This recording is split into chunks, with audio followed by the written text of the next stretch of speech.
This is Esteban Carpio. No. For you to be masked up like this, you have had to done the most craziest diabolical shit known to mankind. Questioning him for the stabbing of an 85-year-old woman in Rhode Island. You stabbed a woman that can't even walk no more? Bro has beef with the retirement center.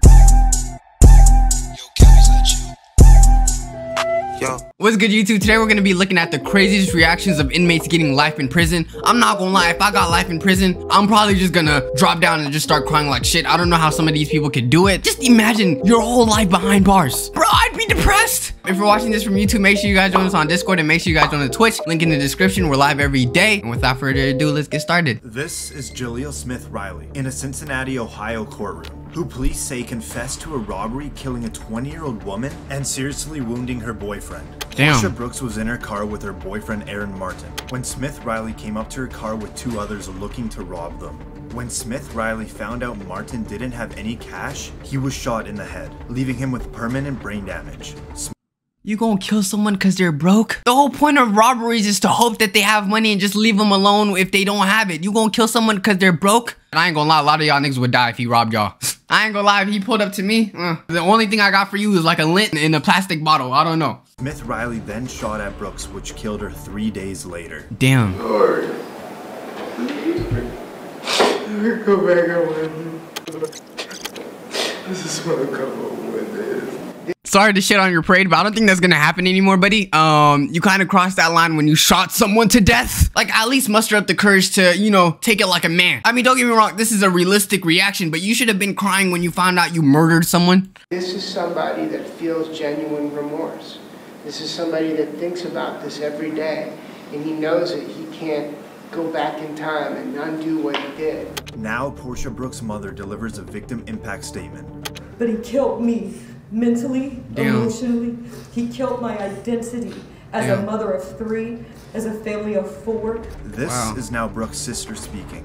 I have to deal with life without Portia, so he should deal with life without parole. This is moments right before Jaleel Smith Riley gets the news that he will never be allowed to return home again. W. Serve a term of life without parole. Has to count for. That had no reason being that funny, bruh. Nah, I ain't gonna lie, that was a goofy fall. He knew what was waiting for him. A life of dropping prison soap, a life of bending over and letting your cheeks get clapped by prison inmates, all because you're a murderer. This is Diana Lovejoy. She used to be married to Greg Mulvihill living in Carlsbad, California. But soon their marriage fell apart Damn, gang, her shit built like Pinocchio. and they divorced. After a messy divorce and lots of legal trouble, No.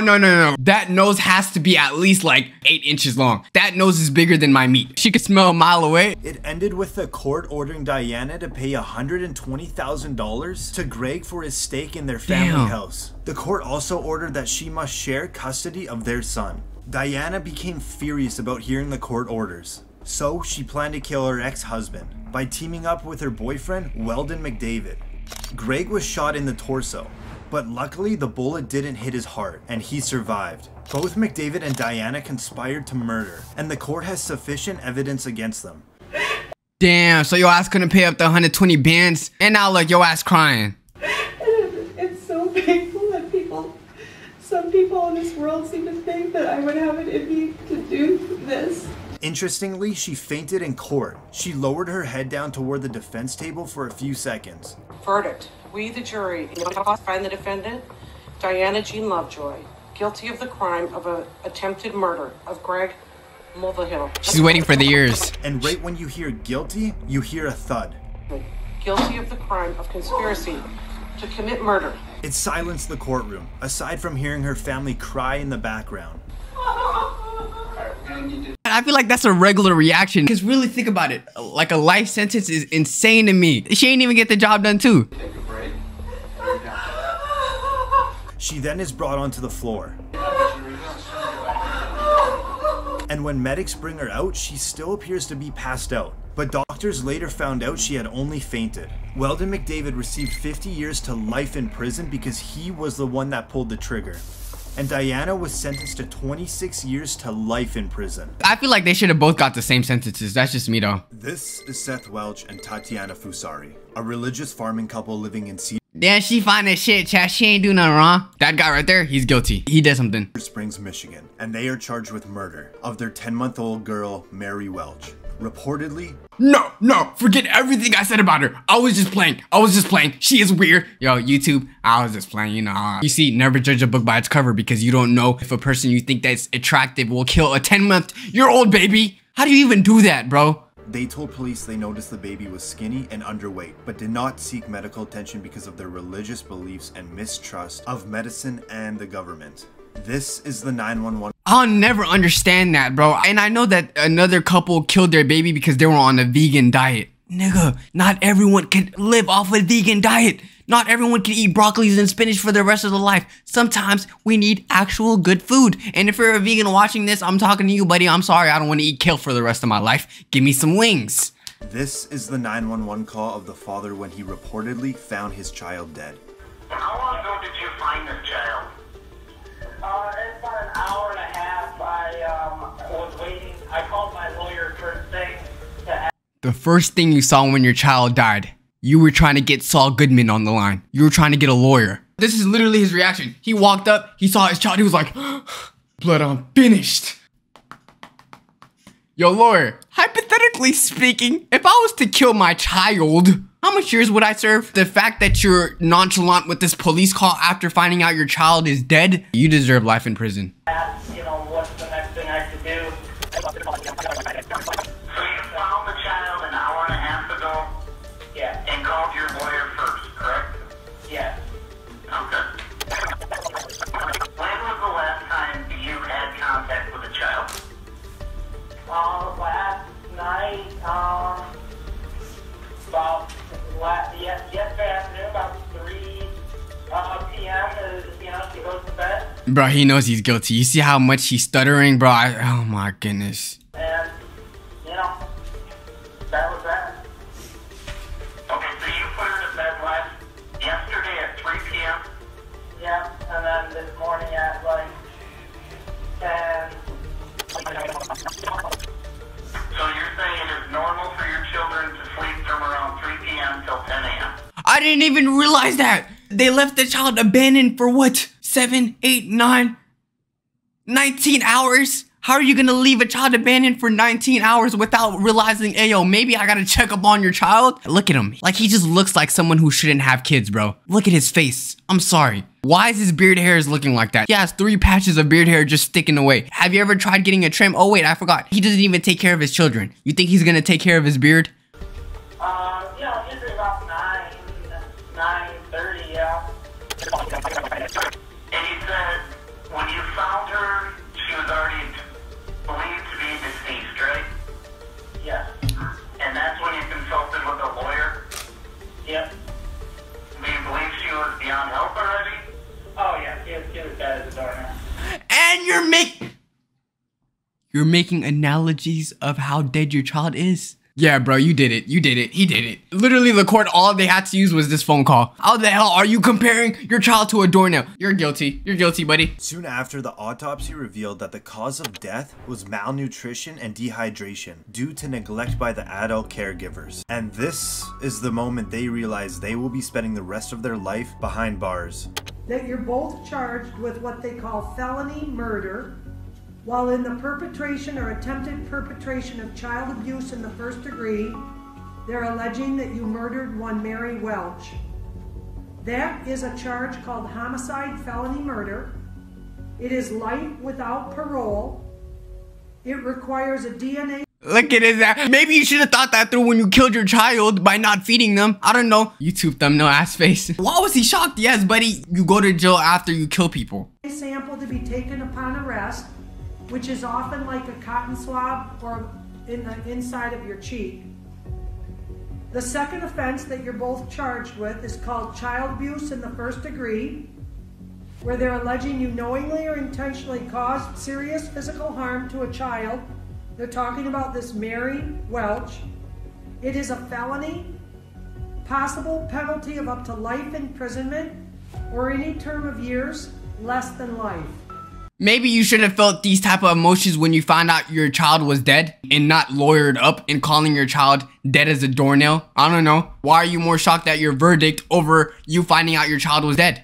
Kind of ironic, isn't it? Is Rhinestone, a Colorado man that went on a crime spree that spanned 5 counties and was broadcasted live by a news station's helicopter. Oh, you know he's guilty. Convicted of carjacking 3 vehicles, including one with a 4-year-old inside the SUV.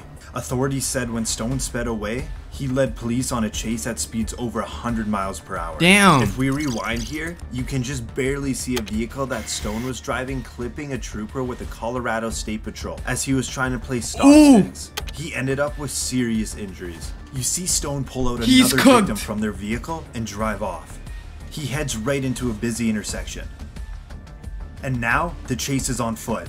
Nah. Off the road into a parking lot, running in between 2 buildings. The only time I'm gonna ever do a chase like this is if I know I'm gonna go to jail for life. Anything else, no, because the amount of shit he probably has now over this, it better be something serious. He better have murdered someone because ain't no way. And honestly speaking, when have you seen a successful car chase when a helicopter is pointing over him? You can't escape a helicopter. Like, it's impossible. You might as well just give up. As he slips on the ice, he loses his jacket. Now there's just a fence in his way, but nope. It's too high.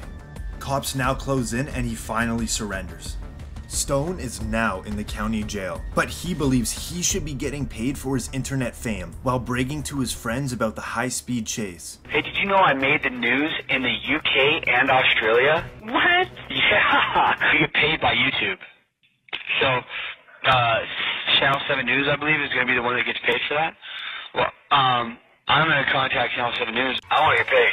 Getting paid for doing crimes is not the biggest flex. I know everyone has different niches when it comes to content creation, but being a criminal does not fit any of them. That's like if EDP was a pedophile and expected to get paid for being a pedophile. No, that's not how it works. You can't get paid for doing illegal things, buddy. My nigga was like, oh, when I get out, I'm going to be a YouTube star. No, you're finished. You guys are getting paid using my name and my video footage. During his opportunity to address the court about the recordings in jail, Stone blames it on emotional stress and the use of drugs. We are going through trial after that. It was a 1.5-week trial. Extremely stressful. One of the phone calls about seeming like I was bragging about making international news, this, that, and the other. You were. That was you were within the first week of being arrested. Still coming off of drugs. Stone was convicted of 18 charges, including attempted manslaughter, child abuse, and assault.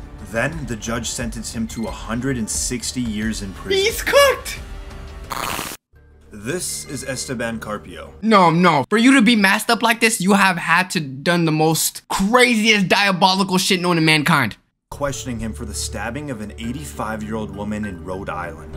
You stabbed a woman that can't even walk no more? Bro has beef with the retirement center. That is insane. In the interview room was Carpio and 2 detectives. One of the detectives left the room to get water for Carpio, leaving just him and Detective Sergeant James Allen in the room. Carpio grabbed Allen's gun and then shot him twice, killing him. As if stabbing an 85-year-old lady was enough. Now he's killing the detectives too? He then jumped out of a window which was 3 stories high and made a run for it, but was apprehended just 45 minutes later. At his arraignment, Carpio came in wearing a mask designed to stop the offender from spitting and biting at others. Yo, they gave him the beats. Nah, he's finished, blood. I mean, not gonna lie, that's what he deserved for killing 2 people, but damn!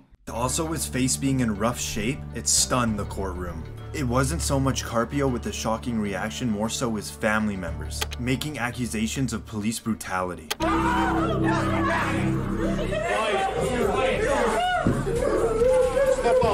off. Not guilty! I'm not guilty! I'm not guilty, Steven! He's not guilty? Nigga, he just shot a cop! You probably could say, oh, maybe he's not guilty for stabbing an old lady, but he literally shot a cop twice. Bro's as guilty as he could be. And yes, they roughed him up. Yes, okay. But he killed someone. He killed 2 people. He's guilty. I'm sorry. Maybe you shouldn't have raised a murderer. Bro's police brutality. He was mentally ill, and he needed help, and we couldn't get it. We tried and tried, and he didn't deserve this. An FBI investigation concluded that the police did not use excessive force and that Carpio's injuries were sustained due to his jump from the 3rd floor of a building and struggle with law enforcement. Every day, I face the facts of what I did and what happened. he was sentenced to life in prison without parole. I mean, that's expected. But yeah, YouTube, that does conclude the video. Point is, if you're getting life in prison, just take it like a man. Just look at the judge and say, thank you, man. I'll do my time. No, I'm just playing. But I'm not gonna lie. Let me know how you guys would react if you got a life sentence in prison. I'd be honest, I'd cry. If you're watching this from YouTube, make sure you guys subscribe and make sure you guys join us on Discord and Twitch. Links in the description. YXO for life. Love y'all and peace.